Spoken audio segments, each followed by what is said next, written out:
jadi muflis dan sebagainya. Tetapi alhamdulillah kita berjaya dan kita terus lantang menegur kuasa-kuasa besar apabila mereka melakukan sesuatu yang salah, mengkritik mereka kuasa besar. Dan mereka memanglah tidak begitu senang hati dengan kita. Mereka marah. Akhbar-akhbar mereka, media mereka mengecam Malaysia, negara yang tidak demokratik, kata mereka, yang tidak ada kebebasan surat khabar dan macam-macam lah keburukan kita. Namun demikian, ramai juga daripada negara-negara membangun yang memandang tinggi kepada negara kita Malaysia ini dan berharap bahawa inilah satu-satu negara ketiga, negara dunia ketiga yang mampu mempertahankan negara-negara membangun ini.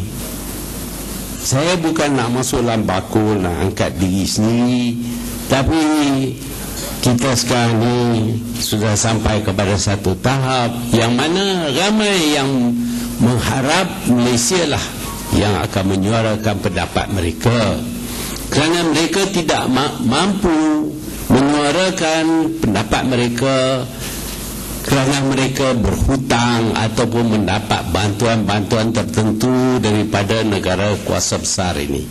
Tapi kita tidak memerlukan bantuan daripada kuasa besar. Yang kita hutang juga, bukan tak hutang, tapi kita hutang, kita bayar tak pernah miss. Kita good paymaster. Jadi mereka tidak boleh nak gunakan tekanan ke atas kita walaupun semasa krisis mata wang dahulu. Mereka menggunakan krisis mata wang itu untuk memaksa supaya tunduk kepada kehendak mereka. Tetapi oleh kerana kita tidak berhutang dan kita tidak bergantung kepada mereka, maka mereka tidak dapat membuat sesuatu yang akan mengurangkan kebebasan kita, kemerdekaan kita.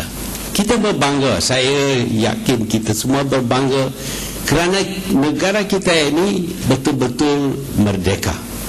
Saya yakin ramai daripada kita telah pergi ke negara-negara lain, terutama negara membangun, negara-negara Arab.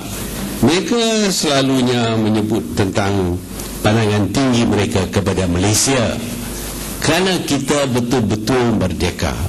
Walaupun mereka lebih kaya daripada kita, tetapi mereka tidak berani mengata apa-apa sesuatu kepada kuasa besar kerana mereka takut tindakan-tindakan tertentu diambil ke atas mereka. Sebab itu mereka memandang hormat kepada Malaysia kerana kita bebas untuk menegur sesiapa saja. Dan kalau mereka ingin membalas, kita juga bersedia untuk mempertahankan diri kita.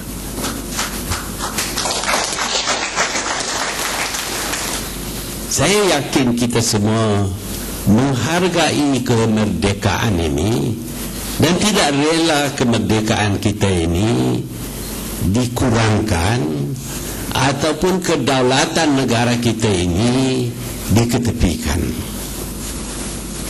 Sebab itu apabila pihak kerajaan yang ada sekarang ini membuat keputusan tidak akan membinakan jambatan separuh ini, jambatan Bangkok, kerana kononnya tidak dipersetujui oleh Singapura.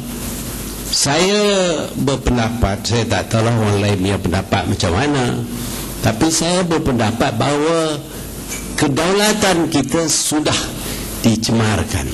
Kita tidak lagi berdaulat, tidak lagi sovereign, tidak lagi bebas membuat sesuatu di dalam wilayah kita. Apabila ini berlaku, barulah saya secara terang membuat teguran. Sebelum saya cuma komen saja berkaitan dengan AP, apa menteri dan sebagainya, itu komen, bukan teguran, not a criticism. But I must admit, apabila kita buat keputusan yang merupakan tunduk kepada Singapura, saya tidak tahan hati lagi. Dengan itu saya betul-betul mengkritik kerajaan. Kenapakah?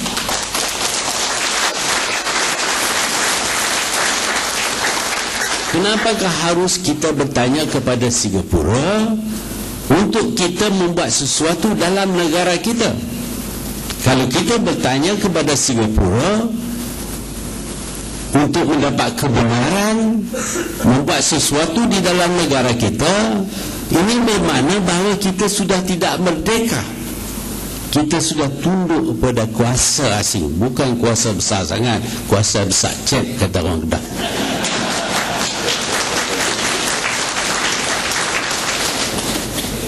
Orang yang ini pun tak kering lagi, kita pergi tunduk kepada dia. Ini memalukan.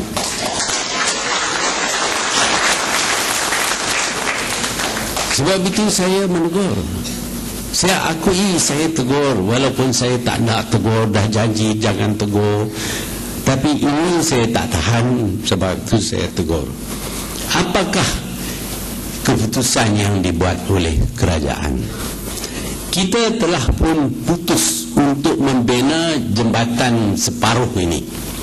Dan jembatan separuh ini tidak sama sekali akan melibatkan kawasan di bawah pemerintahan Singapura. Hanya di sebelah kita saja. Bahkan sebahagian daripada causeway itu, sebahagian di sebelah kita akan disimpan supaya jembatan itu akan turun atas causeway sebelah kita. Tidak kena kepada Singapura sama sekali. Tidak kena kepada Singapura sama sekali. Jembatan itu sudah didesain dengan begitu teliti supaya tidak boleh pihak Singapura menentang ataupun membuat apa-apa syarat kepada kita. Dan sebenarnya Perdana Menteri Singapura pada ketika itu menulis surat kepada saya. Katanya dia lebih gemar kalau ada jembatan yang lurus. Tetapi kalau kita nak juga buat jembatan separuh ini, I accept. Dia terima. Dia tak kata ada syarat nak mesti jual pasir apa itu, tak ada. Cuma dia kata dia terima. Dan ini semua tercatat dalam surat yang disiarkan oleh Singapura, bukan saya. Disiarkan oleh Singapura untuk menjelaskan kenapa ada masalah berkenaan dengan harga air. Tetapi dalam pada itu disebut dalam surat daripada Chok Tong, iaitu dianya tidak ada halangan terhadap cadangan kita untuk membinakan satu jembatan di sebelah kita saja. Saya tulis surat kepada dia bukan kerana nak minta kebenaran daripada dia. Saya cuma tulis surat kata, kalau awak tak nak buat jembatan yang lurus betul, kami akan buat di sebelah kami. Bukan minta kebenaran, tidak, cuma bagi tahu. Kalau dia tak nak, ya ini yang kita buat. Dan dia kata tak ada apa, I accept. Jadi tidak ada syarat apa, tidak ada halangan daripada Singapura. Dan sebenarnya kita telah pun bersetuju dalam kabinet supaya jembatan separuh ini di Scenic Bridge ataupun jambatan Bangkok ini akan dibina. Dan kerja-kerja awal telah pun dimula semasa saya masih lagi jadi Perdana Menteri. Sudah dimula. Kita telah buat soal test dan kita tentukan di mana letaknya CIQ dan jalan daripada jembatan ini terus kepada CIQ. Semua ini telah dibuat dan kita telah pun keluar kontrak supaya dibuat CIQ ini sebelah dalam sikit, tak boleh tempat lama. Dan kita juga telah keluar kontrak untuk membina jembatan ini. Sepatutnya kita teruskan saja.